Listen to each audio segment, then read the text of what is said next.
Hi everyone, this is Steven. Welcome to your practice. Thanks for joining me. Today is a little posture tune up, and I would like to address three little aspects. The first one is to make a little bit of space for certain muscles that might inhibit you from having a good posture. So, by stretching them out a bit.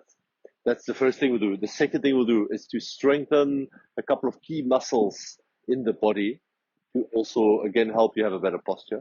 And then the third thing that I find really helps is to find your center while your arms and legs, the appendages you could say, are moving around. So that's sort of bringing everything together in a last little session. We'll get started on in a 90-90 position, which is with your knees and hips all at 90 degrees. I like to use the yoga mat or something with lines so that it's easier to set up because the front shin of the right leg is going to be parallel to the front edge of the mat. And then the right thigh is parallel to the long edge of the mat. And then you do the same with that back leg. And the first time you do this can be a little bit hard. You might need to shuffle around and look back and look forward so that everything is 90 degrees. Your ankle, your knee, the hip joint, the back leg, same thing. And then once you're here, you're going to lean a little bit forward, post your hands wide, and lift the tailbone up a bit. So you're really pressing the front leg into the mat. Think of sliding the right glute back and think even of arching your lower back. Let the belly just hang towards that thigh. Nice. Another breath or so here. This is a really good stretch for those external hip rotators. You'll probably feel them right now. And then lift up and twist to turn over that back leg. So that's often a missing link is something called internal rotation. That's what our back leg is in this posture. And this one will make a little bit more space in the hip joint, especially if you keep pressing that back knee down. You can turn towards your left thigh with your hands, just hold wherever you can. You can even release the hands down to the floor if that's easier for you. Nice. And then to swap to the second side, I'm keeping my feet in the same place. Just swivel the knees to the opposite side. You might have to make little adjustments, but it should be more or less fine to be in a 90-90 on the other side. So now the left leg is the front one, and the trail leg is your right leg. Nice. Lengthen a little bit forward, post the hands wide, press the front shin and knee down. And start to pull your left glute back. These are all more internal activations. You won't see a lot of movement. And then arch the lower back of it so you're trying to lift the tailbone. That's also quite a small but very efficient movement there. Lengthen the spine, even out your breath. One more breath here.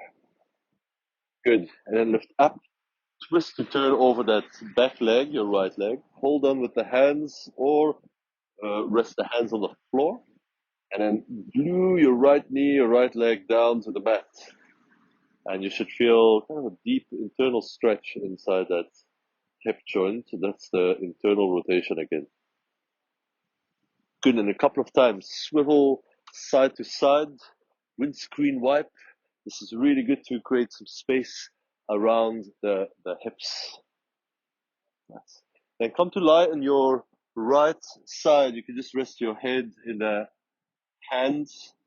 And then we'll do a little bit of work to strengthen the glute medius muscle, which is the outer hip, often a little bit weak because we sit a lot, and it's sort of a muscle that can be a little bit offline if we don't watch out. So the first thing we're going to do is lift the left leg straight up until it stops, and then lower it back down. We'll do about 5 of each of these repetitions, and we're going to really try to activate those glute muscles. 4, 5, I might have miscounted on this one, it's possible. And then kick the foot forward, but try not to change the shape of your spine. As we'll do 5 of these, so it's 2, 3. You have to kick super far, just stop before you lose the good alignment. And the last one, 5.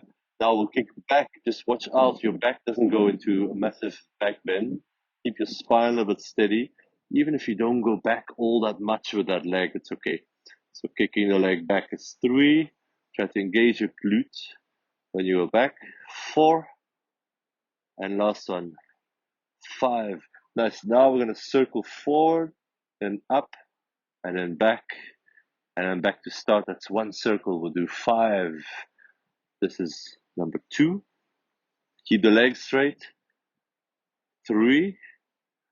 Keep the torso steady as you can. And last one, 5. How about we just rest that leg for a minute? Not a minute. This video too short for that. For a couple of seconds. Okay, here we go. Roll the leg back, and then we're circling the other way, and then end up going forward. You're starting back, lift up, forward. 3 more. Keep going. 2 more.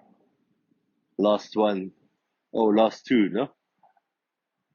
It's Monday today, so I might lose count. Oh, rest the leg. Nice. We got 2 more. Cycle the leg forward and then kick it back, just like you're cycling on a bike. This is 2, 3, 4, and last one, 5. Now go straight into cycling back. Start at the back.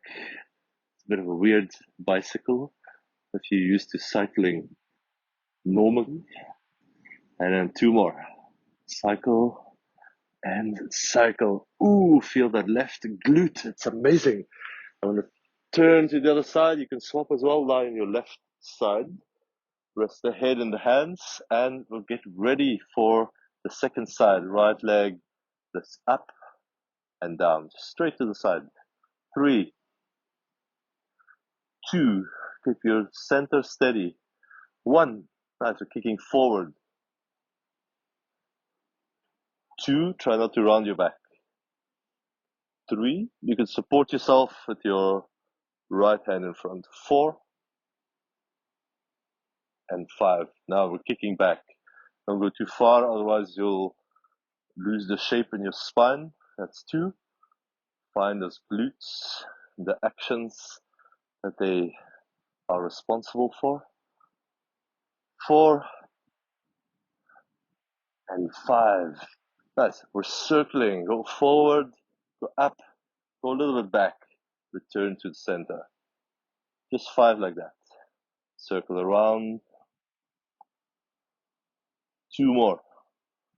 Straight leg, steady upper part of the body. Rest the leg, and then we'll go back. Start at the back, circle forwards. Guys, you'll feel your upper body wants to start helping. Do your best to keep it as steady as possible. 2 more.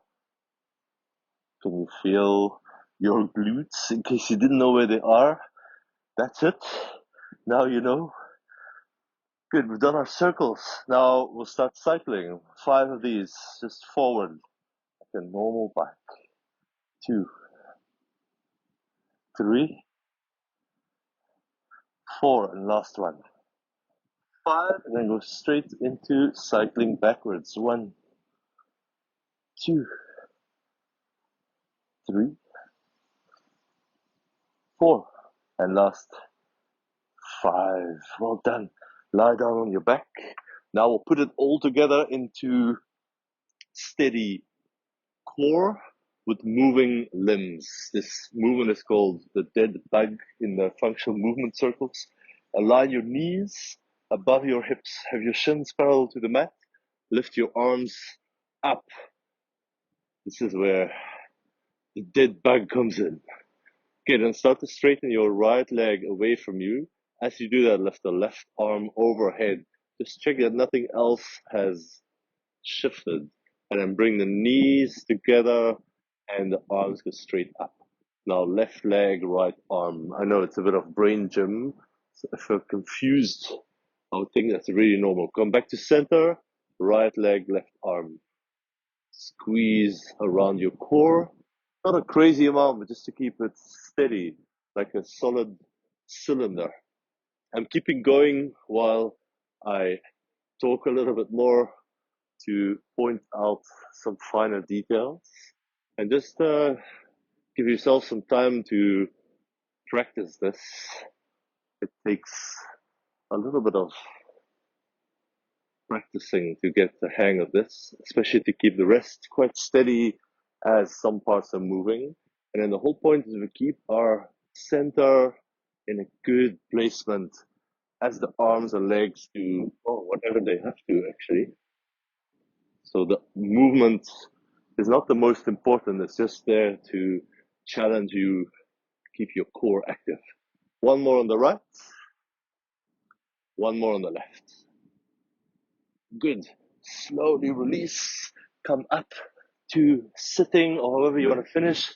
Maybe you want to do a short little shavasana to enjoy your good posture. We've stretched, we've strengthened, and we've put it all together to find our center. Hope you enjoyed. Thanks for practicing. See you here soon.